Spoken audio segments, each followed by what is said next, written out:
गरम कचौरी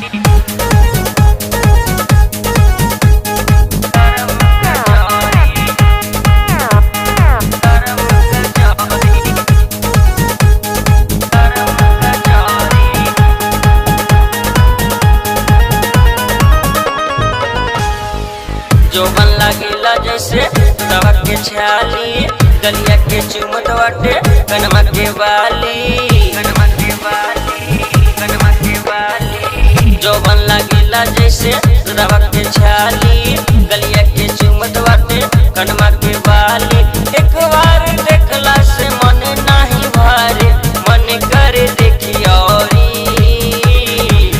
लागे छौरी गरम कचौरी लागे छौरी गरम कचौरी लागे छौरी गरम कचौरी लागे छौरी गरम कचौरी।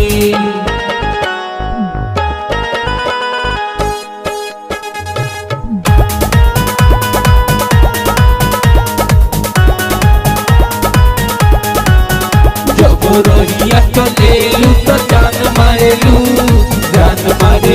तोरी जान मारेलू।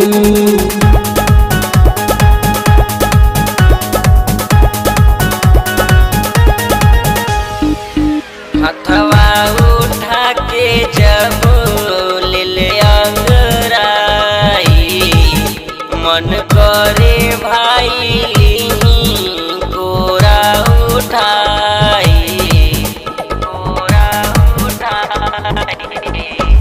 हथवा उठा के जब ले अंगराई मन करे भाई कोरा उठाई।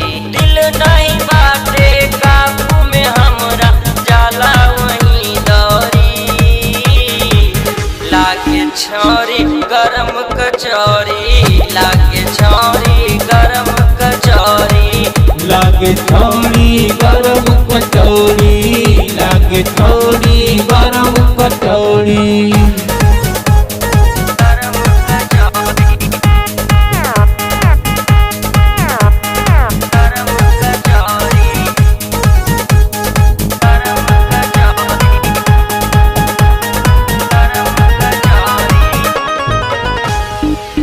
सूजित के बात माना बहिया में आजा बन जाई मूड पैबू भरपूर माजा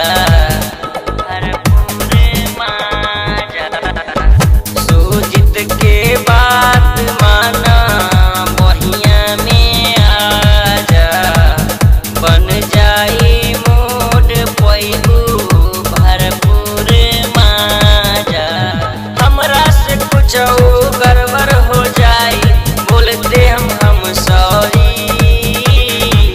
लागे छौरी गरम कचौरी लागे छौरी गरम कचौरी लागे छौरी गरम कचौरी लागे छौरी गरम कचौरी।